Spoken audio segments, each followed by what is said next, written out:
दमन दीव के सांसद उमेश बाबू भाई पटेल संसद भवन में लगातार प्रदेश की समस्याएं उठाते आ रहे हैं। उसी क्रम में उन्होंने बुधवार को दमन दीव के मछुआरों के लिए पुरजोर तरीके से आवाज उठाई। समाचार की शुरुआत करने से पहले आपको सुनाते हैं संसद पटल से उमेश पटेल ने मछुआरों के लिए क्या कहा। हमारी सरकार मछुआरों के लिए बहुत सारी योजनाएं लाई है, पर मैं आपको कहना चाहता हूं कि हमारे यहां पिछले 8 सालों से मछुआरों की हालत बहुत ही दयनीय है। गुजरात और महाराष्ट्र में मछुआरों को वहां की सरकार अनेक योजनाओं में लाभ देती है, वैसा लाभ हमारे प्रदेश के मछुआरों को नहीं मिल पा रहा है।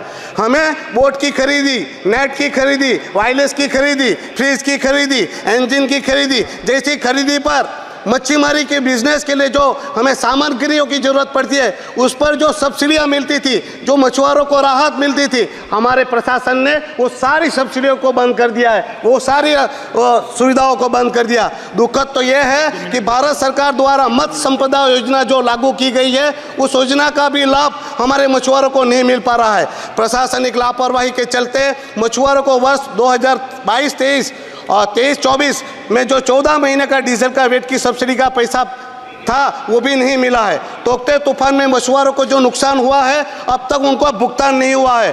अरे मैडम, वहाँ तक कि मछुआरों की जो उत्थान के लिए समिति बनाई गई है, कोऑपरेटिव सोसाइटी, उस पर भी प्रशासन ने कब्जा कर रखा है। क्या ऐसे मछुआरों को उद्धार होगा? दमन दीव के सांसद उमेश बाबू भाई पटेल ने संसद में मछुआरों की समस्याओं का किया बखान। मछुआरों को जारी की गई सब्सिडी की बकाया राशि अतिशीघ्र आवंटित करने की उठाई मांग। बुधवार को लोकसभा पटल में दमन दीव के सांसद उमेश बाबू भाई पटेल ने दमन दीव के मछुआरों की समस्याएं रखी।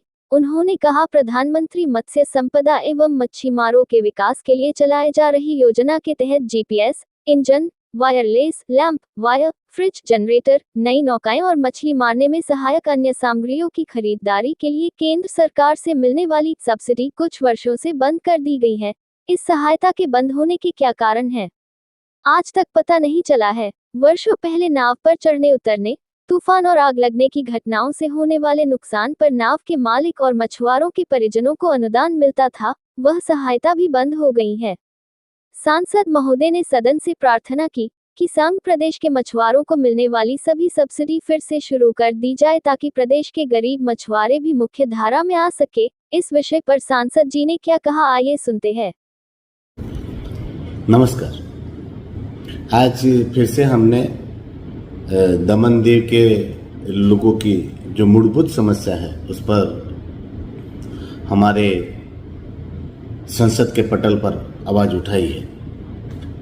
आप जानते ही है कि हमारे मछुआरों को बहुत सारी समस्याओं का सामना करना पड़ रहा है, तो आज फिर से मैंने मछुआरों भाइयों के लिए आवाज़ उठाई है और मछुआरों को जो बकाया सब्सिडी अतिशीघ्र मिले और मछुआरों की जो दिक्कत के प्रश्न है वो मैंने उठाया है।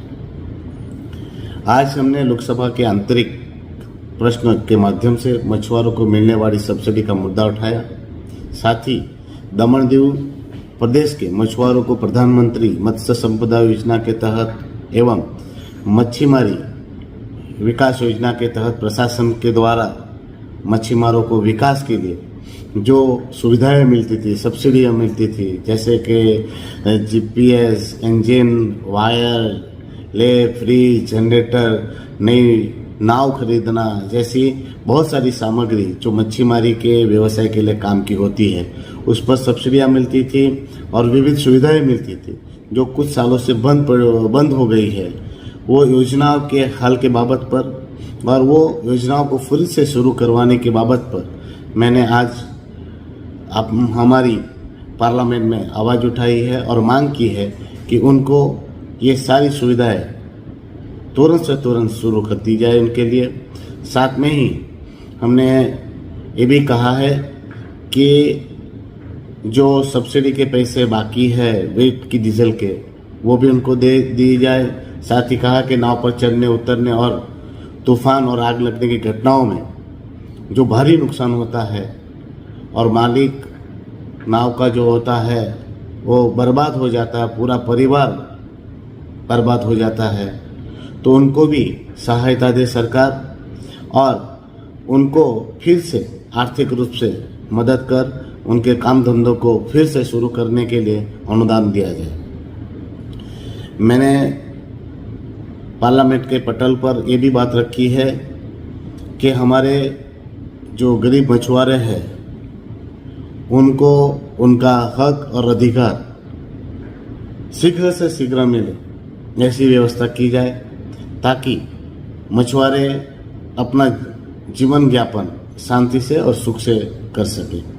तो मुझे जो भी वक्त मिल रहा है, जो भी मौका मिल रहा है, उसमें मैं दमन-दीव की समस्याओं का निपटारा करवाने के लिए और समस्याओं का समाधान के लिए आवाज़ उठा रहा हूँ और आगे भी ऐसे ही आपको दमन-दीव की हर समस्या के लिए आवाज़ उठती दिखेगी। धन्यवाद।